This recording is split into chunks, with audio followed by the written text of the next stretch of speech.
César, Sí. creo que tienes 2 libros, has escrito 2 libros. Sí. ¿Nos puedes hablar un poco sobre ellos? Sí, Sus claro. títulos y por qué los has escrito? ¿Qué motivación te llevó a su elaboración, ¿no? Sí. Bueno, pues efectivamente desde 2016 hasta hoy tengo 2 libros publicados. El primero fue uno titulado El arte de los Illuminati, ciencia y creencia. A día de hoy, cuando uno habla sobre simbología, evidentemente uno de los temas o de los mundos en los que hay que entrar es el mundo de las sociedades secretas o discretas, organizaciones, hermandades, todos sabéis de qué hablo. ¿Por qué? Porque estas sociedades secretas beben, se fundamentan y transmiten sus enseñanzas a partir de los símbolos. Entonces yo entré en contacto con la secta, por decirlo así, que es un término con el que hay que andar con cuidado, con la secta de los Illuminati durante un viaje a Roma.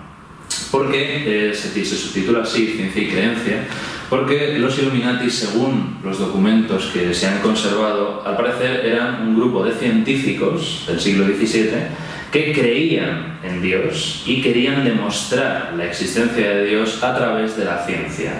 Algo completamente inaudito para aquella época, teniendo en cuenta que la Iglesia Católica, con un poder absoluto, defendía que la única forma de acceder a Dios era evidentemente a través de la religión. Por lo tanto, ahí se produce una pugna y viene determinado el destino de esta secta de los Illuminati, que tienen que pasar a la clandestinidad precisamente porque son perseguidos. Ellos quieren acercar al hombre a Dios a través, por supuesto, de la observación del firmamento, de la naturaleza, es decir, prácticamente lo mismo que hacían todos los pueblos antiguos. ¿Cómo se conoce a Dios? Observando su obra, observando su creación, entendiéndola y formando parte de ella.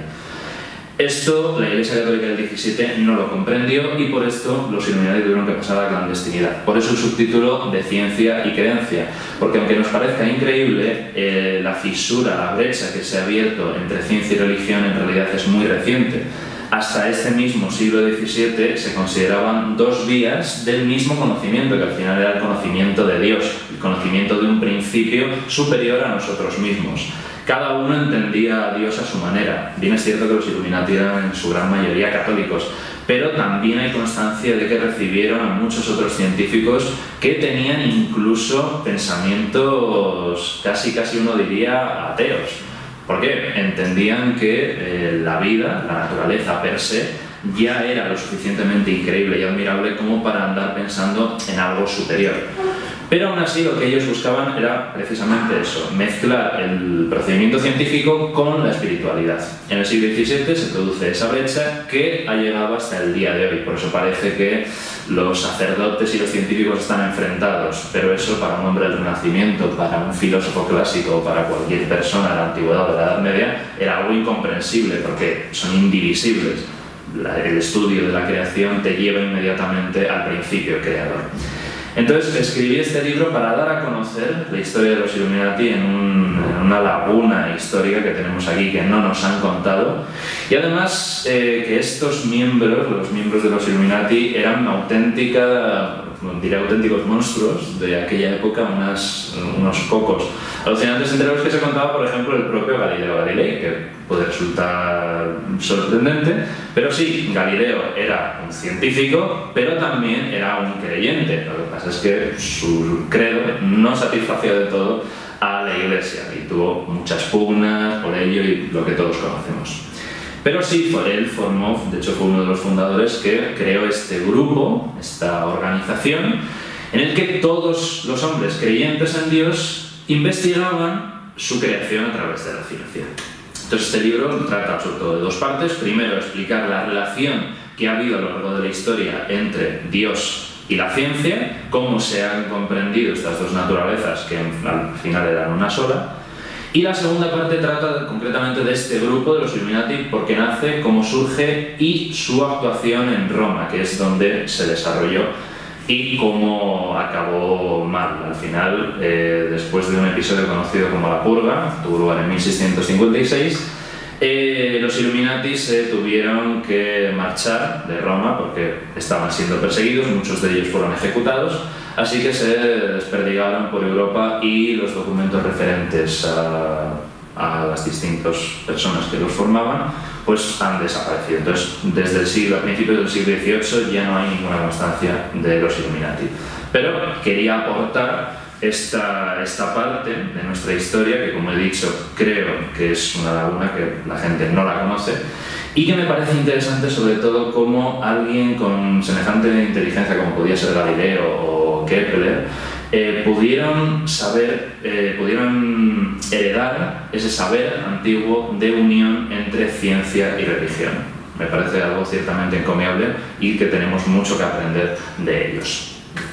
Ese es lo que respecta al primero. Y el segundo, que salió en este 2017, se titula En busca de la eternidad, el ocultismo en el Tercer Reich.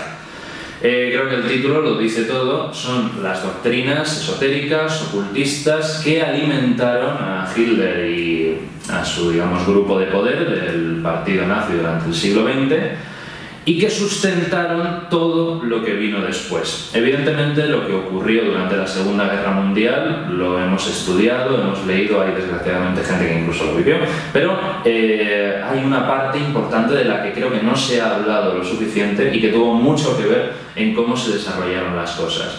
Porque, evidentemente, ese partido era algo más que una ideología política, y el propio Hitler, hay constancia de que lo dejó bien claro. De hecho, hay una frase que le dirigió a un alcalde alemán que decía, si usted cree que el nacionalsocialismo es solo una ideología política, es que no ha entendido nada. Para Hitler, que estaba completamente, por ejemplo, creía muchísimo en la providencia, era un gran estudioso de la astrología, de la mitología antigua, pero tenía, llamémoslo, el problema de dar por hechos los relatos mitológicos, es decir, convertir en historia un relato simbólico, con todo lo que evidentemente desencadenó después.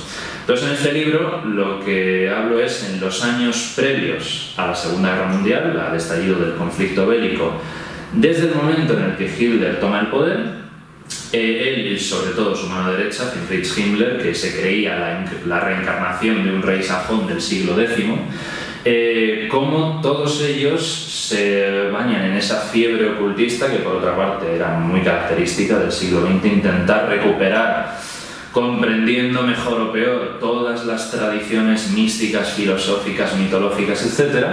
Y cómo a partir de eso crearon y fundamentaron todo el partido nazi primero y todo el gobierno de Alemania después.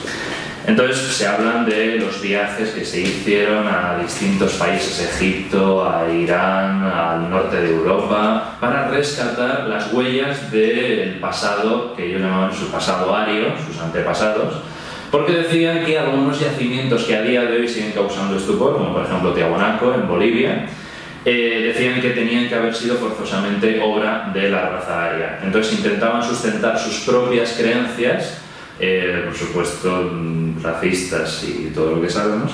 Esas creencias intentaban sustentarlas sobre un pasado mitológico que no había pruebas de que hubiese existido, pero que al no encontrar pruebas ellos las creaban.